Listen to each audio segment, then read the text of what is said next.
Здравствуйте, дорогие друзья! После небольшого перерыва разработчики вновь начали нас радовать годными проектами для iOS и Android, о которых действительно стоит рассказать. Наши топы с играми — это коротко, интересно и по делу. Так что будет интересно, усаживайтесь поудобнее.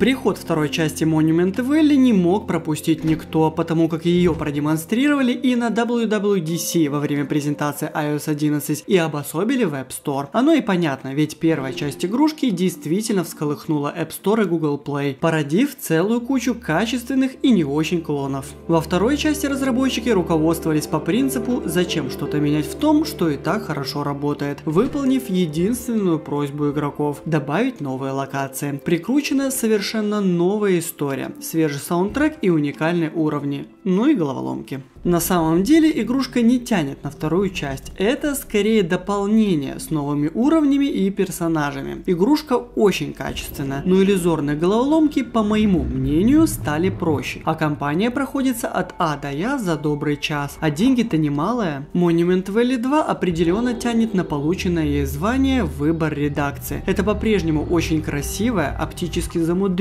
медитативная и очень качественная игра. Но блин, как же она быстро проходит.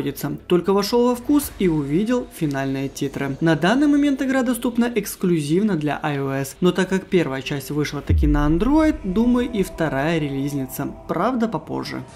Вышедшая в 2003 году игра «Как достать соседа» произвела настоящий фурор среди геймеров, залипающих на квестах. Управляя юнцом, нам надо было мстить вредному соседу, потихоньку сводя его с ума. Апогеем мастерства было грамотное расположение ловушек, чтобы уровень злости дедули достиг своего предела. В 2014 году на мобильных платформах появился первый сезон, а совсем недавно был портирован второй. Игрушка является полной оптимизированной копией настольного проекта. Выглядит все прилично, но вот сами текстуры можно было бы и освежить. И еще есть претензия к излишней чувствительности при перемещении по локации. В остальном это все та же клевая игра, в которую мы залипали много лет назад, часами напролет. Первые 3 локации доступны бесплатно, а за разблокировку всех остальных уровней разом разработчики просят $2, что является очень скромной ценой за такой достойный проект. Если вы любите качественные юморные квесты, не проходите мимо этого проекта.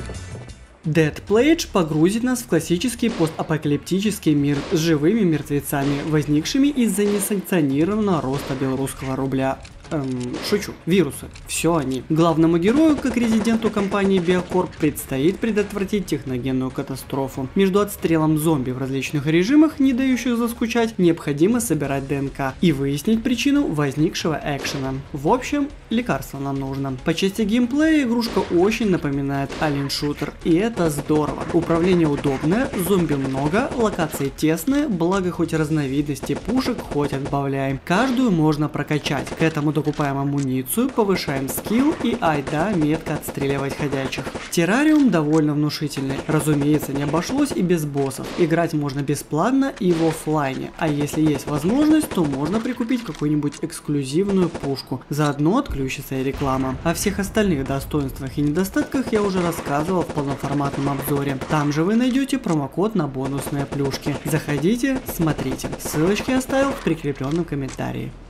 Я просто ненавижу однопальцевые раннеры, но любопытство взяло вверх, и я решился потестить свежую игрушку Aliens Need Red Hats. И знаете, это, пожалуй, лучшее, что я встречал в жанре игр, где нужно только бежать и прыгать. Первое, что удивило – сюжет. В раннере есть сюжет.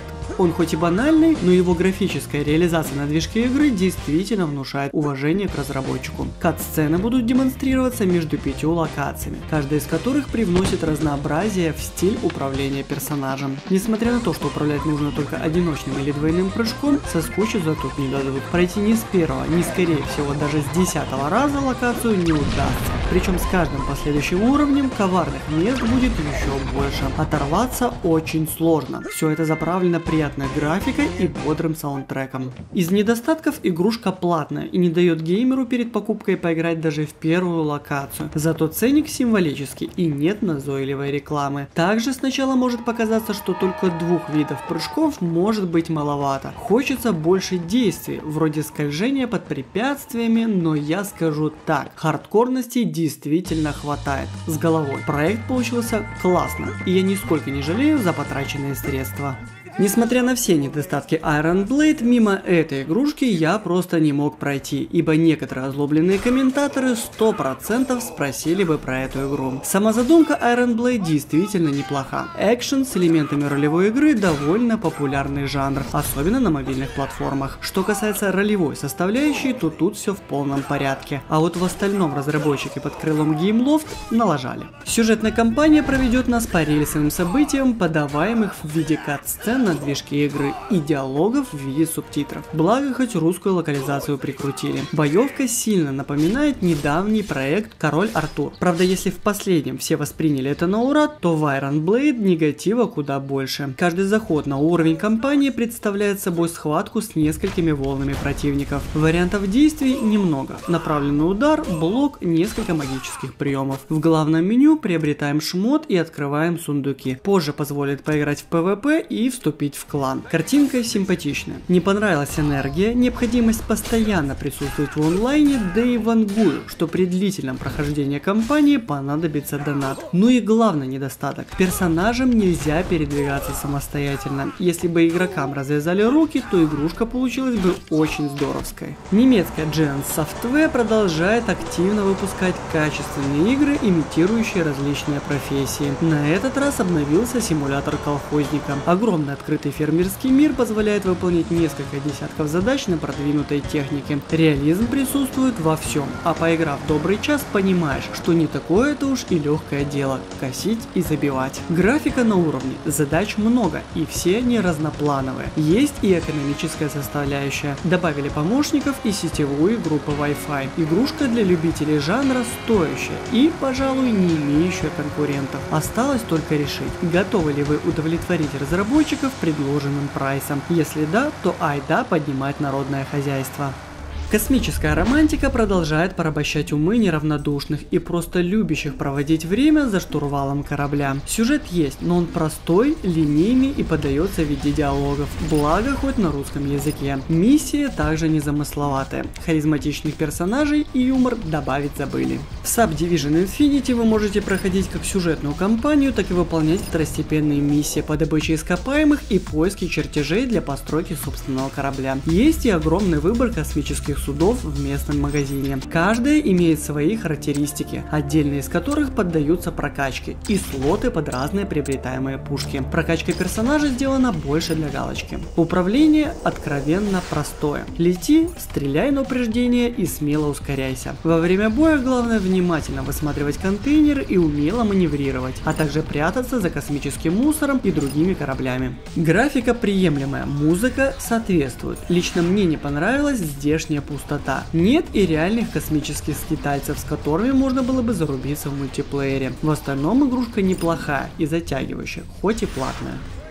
Редко можно встретить гонки с оригинальной изюминкой. SUP или SUP Multiplayer Racing — это помесь драга и флэт-аут с элементами дрифта в аркадном сеттинге. Перемещаться будем по туннельным уровням. По пути надо ловко выталкивать противника, не давая ему проехать, грамотно преодолевать трамплины, собирать бонусы и не пропускать ускорители. Есть прокачка тачек и, конечно же, мультиплеер. Разработчики даже не забыли про редактор уровней. Несмотря на свою первичную простоту, игрушка действительно увлекательна. Очень понравился бодрый саундтрек. Все болезни типичны для бесплатных проектов. Пополняемое топливо ограничивает заходы на уровень, а рулят те, кто вкладывает реальные бабки. Несмотря на изъяны, SUP Multiplayer Racing вполне играбелен.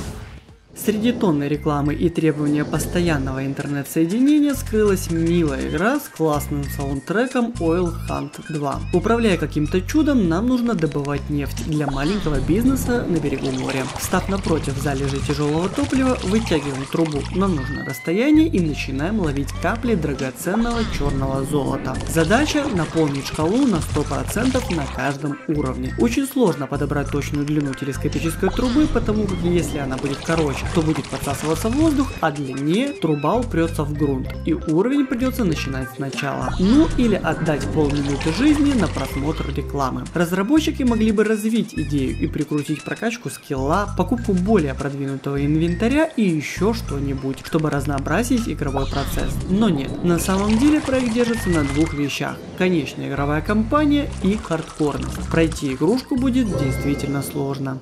Простенькая с первого взгляда головоломка Клоки поначалу не вызывает даже намека на интерес, но пройдя несколько десятков уровней, начинаешь все больше задумываться над прохождением каждой последующей локации. Смысл игры в правильном расположении плиток для получения задуманного рисунка. Игра набирает обороты, когда появляются трехмерные уровни. Не хватает общей карты всех локаций, да и игрушка платная, но в принципе довольно неплохая. Графика и саундтрек приятны, рекламы нет, пазл интересный и занимает надолго, но вот по-настоящему хардкорных уровней ему не хватает.